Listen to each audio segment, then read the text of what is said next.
तो छात्रों, आज हम 10वीं कक्षा के गणित पाठ्य पुस्तक के प्रश्नावली 7.3 के तीसरा प्रश्न ले रहे हैं। प्रश्नावली 7.3 है, आप देख रहे हैं। तीसरा प्रश्न है, शीर्षों 0, -1, 2, 1 और 0, 3 वाले त्रिभुज की भुजाओं के मध्य बिंदुओं से बनने वाले त्रिभुज का क्षेत्रफल ज्ञात कीजिए।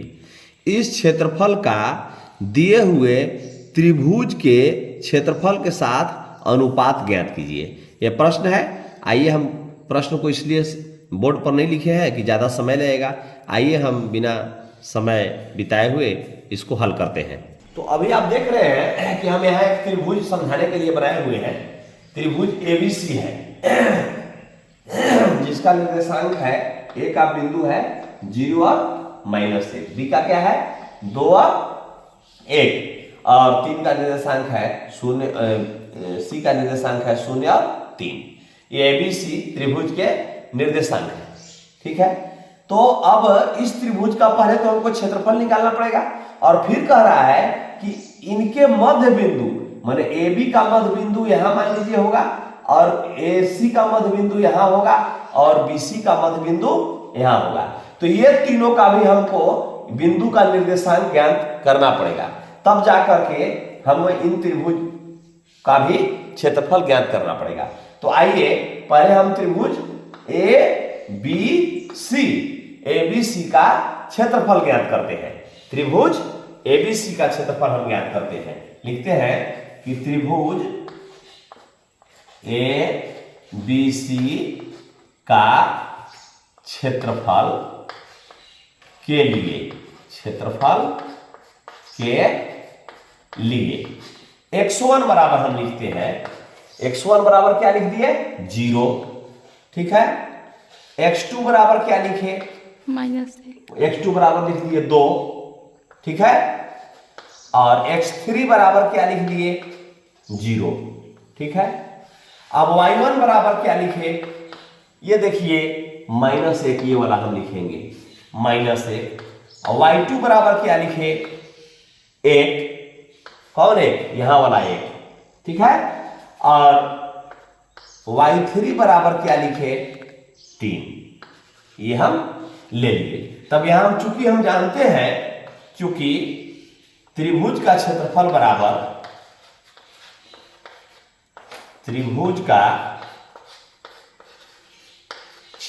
बराबर होता है 1/2 इंटू x1 गुने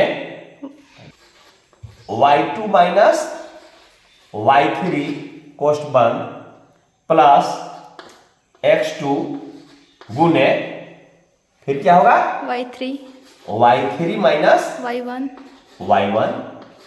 फिर क्या हो गया प्लस x3 गुने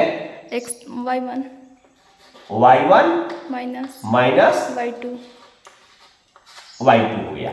ये फॉर्मूला हम बहुत पहले भी सीख चुके हैं। अब इसी पर हमको हल कर देना है। 1/2 गुने x1 क्या है 0, क्या है 0, तो यहां लिखेंगे 0 गुने y2 क्या है 1 माइनस y3 क्या है 3। ठीक है, प्लस x2, तो x2 कितना है 2 गुने y3 क्या है यहां 3 माइनस, ठीक है, y1 कितना है -1, 2 गो यहां माइनस का चिन्ह हो गया, कोष्ट होगा। अब फिर क्या है प्लस x3 यानी कि 0 गुने y1 माइनस y2, तो y1 क्या है 1। ठीक है, और माइनस y2 क्या है y1 माइनस y1 है -1। ठीक है, और y2 क्या है 1। कोष्ट बंद कर दिए, बड़ा कोष्ट भी बंद कर दिए।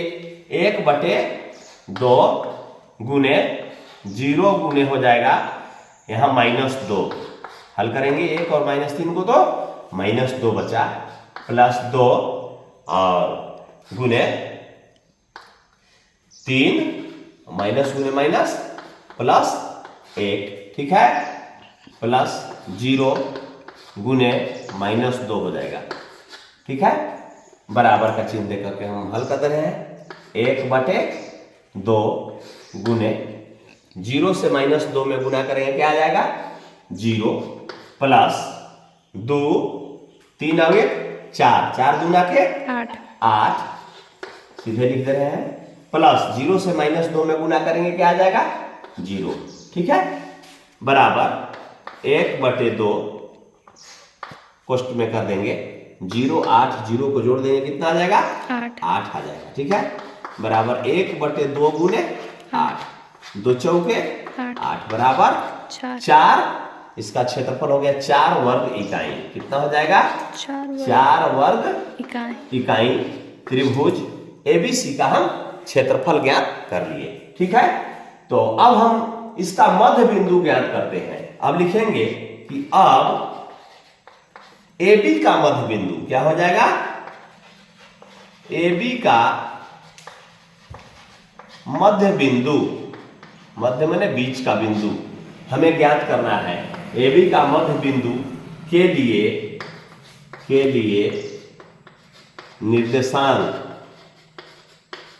है ना, निर्देशांक बराबर हो जाता है x1 बराबर हो जाएगा x1 प्लस x2/2 और y2/2। तो यहां x1 और y1 इसमें से लेना है प्रीवियर, क्योंकि AB का AC का निकाल रहे हैं ना या AB का निकाल रहे हैं। तो x1 हो जाएगा 0, क्या हो जाएगा 0 प्लस x2 क्या हो जाएगा 2 0 प्लस 2/2 और y1 क्या है -1 बटे y2 क्या है प्लस y2 क्या है तो 1 है और बटे 2 बराबर 0 और 2 के जोड़ देंगे 2/2 कॉमा प्लस -1 0 हो जाएगा ना बटे 2 काट देंगे 1 0 बराबर हमारा निर्देशांक क्या प्राप्त हो गया 1 और 0। अब ये AB का मध्य बिंदु जो आया यहां मान लीजिए D आ गया है ना, तो इसका निर्देशांक हमें क्या प्राप्त हो गया 1 और 0 प्राप्त हो गया। ठीक है, अब इसी प्रकार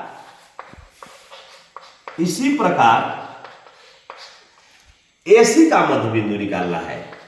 AC का मध्य बिंदु का निर्देशांक हमको निकालना है। फिर वही x1 प्लस x2/2 और y1 प्लस y2/2, तो इसमें x1 ही हो जाएगा x2 ही हो जाएगा, यानी 0 प्लस 0/2 और -1 प्लस 3/2। इसको हल कर देंगे तो 0/2 कॉमा प्लस 3 और -1 हो जाएगा 2 2/2 कट के हो जाएगा 0 और ये 2 इकाई 2 0 और 1। इसका निर्देशांक मान लीजिए डी यहाँ ई बिंदु हो गया, ई बिंदु का ई बिंदु है, ई बिंदु का निर्देशांक 0 और 1 आ गया, 0 और 1 हम इसका निर्देशांक निकाल लेंगे। अब इसी प्रकार से BC के बीच की दूरी का निर्देशांक हम निकालेंगे। अब देखिए बिंदु B तथा C के बीच, अब हम लिखेंगे कि बिंदु B तथा C के बीच में स्थित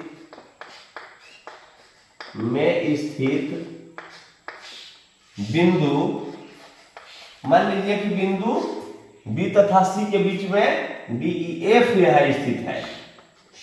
बिंदु F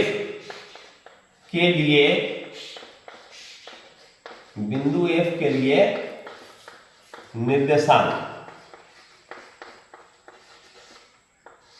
बराबर क्या हो जाएगा x1 प्लस x2, तो इसके x1 क्या हो जाएगा 0 यहां हो जाएगा प्लस x2 हम मान लिए ये 2 है ना बटे 2 और y1 इसमें हो गया 3 और y2 क्या हो गया 1 और बटे 2 और 0 जोड़ दिए 2/2 कट गया 1 और ये 3 और 1 4/2 काट दिए 2, तो इसका निर्देशांक क्या हो जाएगा 1 और 2। F बिंदु का निर्देशांक क्या हो जाएगा 1 और 2। अब हमें तीनों बिंदुओं के बीच ये जो है AC के बीच का बिंदु E हो गया, AB का बीच का बिंदु D हो गया, BC का बीच के बिंदु ये F हो गया मान लीजिए। अब इसको हम मिला दे रहे हैं इस तरफ से, ठीक है, तो यह एक त्रिभुज हमें प्राप्त हो गया, ठीक है ना जी। तो अब लिखेंगे कि अब त्रिभुज DEF का क्षेत्रफल हम निकालेंगे। अब त्रिभुज DEF का क्षेत्रफल बराबर, तो DEF का क्षेत्रफल के लिए हम क्या लिखेंगे अब यहां भी हम x1 और x2 x3 y1 y2 y3 निकाल ले रहे हैं। x1 बराबर, अब x1 बराबर हम क्या लिख दिए यहां 0, और x2 बराबर यहां लिखे 1, और x3 बराबर क्या लिख दिए ये वाला 1, और y1 बराबर इसमें से जो ये बचा हुआ है 1, और y2 बराबर यहां 2 हमें प्राप्त हुआ है, और y3 बराबर ये 0, ठीक है ना। क्योंकि हमको त्रिभुज DEF का क्षेत्रफल निकालना है, तो बराबर क्षेत्रफल बराबर क्या होता है 1/2 की 1/2। अब हम यहां लिखते हैं x1 क्या है, ये पहले सूत्र लिख देते हैं, x1 गुने y2। अब हम देख रहे हैं कि 1/2 गुने x1 0 है, गुने y2 माइनस y3, y2 क्या है 2 माइनस y3 क्या है 0, ठीक है, कोष्ठ बंद। x2 क्या है 1 है, गुने y3 माइनस y1, y3 क्या है 0 माइनस y1 क्या है 1 है, कोष्ठ बंद हो गया। x3 यानी 1 गुने क्या हो गया y1 माइनस y2, y1 क्या है 1 माइनस y2 क्या है 2, कोष्ठ बंद कर दिए। अब हम हल करेंगे 1/2 गुने, यह 2 में से 0 घटेगा 2 आ जाएगा, 2 से 0 में हम गुणा कर देंगे तो यह भी सीधा सीधा लिख रहे हैं 2 प्लस 1 गुने यहां -1 हो जाएगा, 0 -1 हो गया, प्लस 1 गुने यहां भी -1 हमें प्राप्त हो रहा है, ठीक है ना, बराबर 1/2 गुने क्या हो गया 0 से 2 में गुना कर देंगे, बड़ा कोष्ठ के अंदर लिखेंगे 0 हो गया, प्लस -1 से +1 में गुना करेंगे तो हो जाएगा -1 है ना, और +1 गुने -1 प्लस -1 प्राप्त हो गया, ठीक है, बराबर हम यहां लिख लेंगे 1/2 गुने 0 प्लस माइनस -1 और प्लस माइनस -1,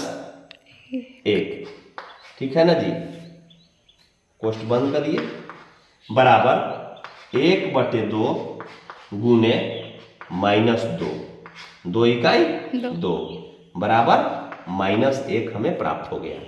तब हम लिखेंगे कि चूंकि क्षेत्रफल जो है ऋणात्मक नहीं हो सकता, ठीक है ना, इसलिए क्षेत्रफल +1, ठीक है ना। त्रिभुज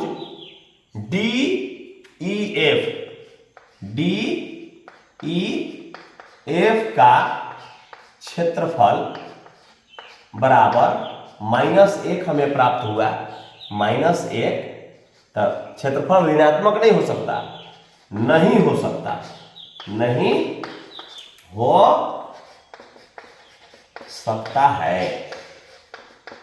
इसलिए त्रिभुज DEF का क्षेत्रफल बराबर, त्रिभुज DEF का क्षेत्रफल बराबर 1 वर्ग इकाई, 1 वर्ग इकाई। ठीक है, कि त्रिभुज एबीसी के मध्य बिंदु से बने हुए, ये जो निर्देशांक दिया हुआ है 0, -1, 2, 1, 0, 3, इन बिंदुओं के मध्य बिंदु से बने हुए त्रिभुज का क्षेत्रफल ज्ञात कीजिए। तो इसका त्रिभुज का क्षेत्रफल क्या हमें प्राप्त हो गया? 1 वर्ग इकाई। और त्रिभुज एबीसी का क्षेत्रफल कितना प्राप्त हुआ था? लिखेंगे, हम पूर्व में ज्ञात कर लिए हैं, तथा त्रिभुज एबीसी का क्षेत्रफल बराबर कितना प्राप्त हुआ था?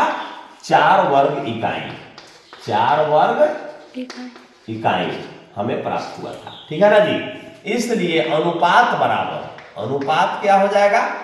जो त्रिभुज DEF अनुपात बराबर त्रिभुज DEF